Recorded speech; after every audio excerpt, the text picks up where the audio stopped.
कश्मीर की सोसाइटी में एक लड़की की कहानी बचपन से ही एक अजीब सी हकीकत के साथ शुरू होती है। एक ऐसी हकीकत जो कभी ओपनली नहीं कही जाती, लेकिन हर रोज महसूस कराई जाती है कि उसका असल घर वो नहीं है जहां वो पैदा होती है।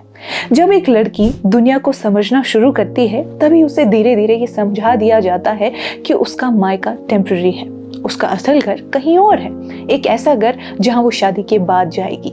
ये सोच इतनी नॉर्मलाइज हो चुकी है कि कोई इस पर सवाल भी नहीं उठाता, लेकिन इसके अंदर एक गहरी बेचैनी और बेजगह होने का एहसास छुपा होता है।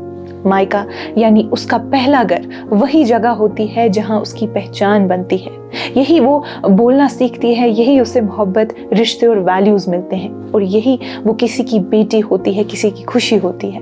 लेकिन इसी घर में जहां उसे इतना प्यार मिलता है, उसे ये भी याद दिलाया जाता है, कभी मजाक में कभी सीरियस तौर पर, कि वो किसी और की अमानत है और एक दिन चली जाएगी। एक लड़की अपने घर में सिर्फ मेहमान नहीं होती नाजरीन, वो घर का हिस्सा होती है। माँ का हाथ बटाती है, भाई बहनों का ख्याल रखती है, घर के हर छोटे बड़े काम में शामिल होती है। लेकिन जब बात आती है प्रॉपर्टी, इनहेरिटेंस या फ्यूचर प्लानिंग की, तो अक्सर उसे साइड कर दिया जाता है। क्यों? क्योंकि ये माना जाता है कि वो यहाँ रहने वाली नहीं है, उसका रिश्ता घर से परमानेंट नहीं बल्कि टेम्पररी समझा जाता है। फिर आती है शादी, और शादी के साथ एक और सफर शुरू होता है, एक नए घर का, जहां उसे अपनी जगह बनानी होती है। लेकिन यहाँ भी बिलोंगिंग इतनी सीधी नहीं होती। नया घर उसे एक्सपेक्ट करता है कि वो अपने आप को पूरी तरह बदल दे, अपनी आदतें, अपनी पहचान, अपनी प्रायोरिटीज, सब कुछ।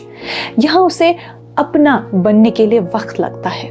कभी कभी ये प्रोसेस कभी कंप्लीट ही नहीं होता, वो पूरी जिंदगी दो घरों के बीच लटकती रहती है, न पूरी तरह मायके की, न पूरी तरह ससुराल की। ये डुअलिटी सिर्फ इमोशनल नहीं है बल्कि स्ट्रक्चरल भी है। सोसाइटी का फ्रेमवर्क ही ऐसा है जहां औरत की बिलोंगिंग हमेशा किसी और से जुड़ी होती है, पहले बाप से, फिर शौहर से। उसकी अपनी आइडेंटिटी, उसकी अपनी ओनरशिप अक्सर सेकेंडरी रह जाती है। एक और गहरी बात यह है कि जब एक औरत अपने मायके लौटती है, चाहे शॉर्ट विजिट ही क्यों ना हो, तो उसे मेहमानों की तरह ट्रीट किया जाता है। वो घर जहाँ वो कभी पली बड़ी थी, धीरे धीरे उसके लिए अजनबी बन जाता है।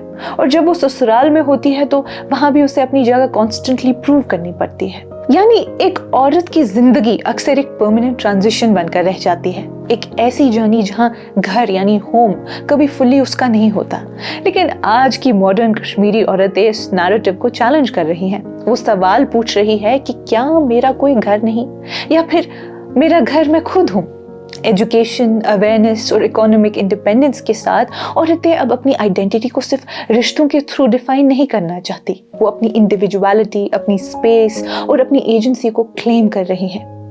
इस डिस्कशन का सबसे इंपॉर्टेंट पॉइंट ये है कि बिलोंगिंग सिर्फ फिजिकल स्पेस का नाम नहीं है नाजरीन, ये एक इमोशनल और साइकोलॉजिकल एहसास है, जहां इंसान अपने आप को सिक्योर, वैल्यूड और एक्सेप्टेड महसूस करे। अगर एक औरत अपने मायके में भी टेम्पररी समझी जाए और ससुराल में भी कंडीशनल एक्सेप्टेंस मिले, तो फिर उसका असल घर कहाँ है? शायद जवाब ये है कि एक औरत का घर किसी एक जगह नहीं जुड़ा हुआ। शायद उसका घर उसकी अपनी पहचान है, उसकी इंडिविजुअलिटी, उसकी चॉइसेस, उसकी आवाज। और यही सबसे बड़ा सवाल है जो आज की कश्मीरी सोसाइटी के सामने खड़ा है। क्या औरत किसी एक घर की होती है, या फिर वो खुद अपने आप में ही घर होती है? फिलहाल आप इस बात पे गौर जरूर कीजिएगा।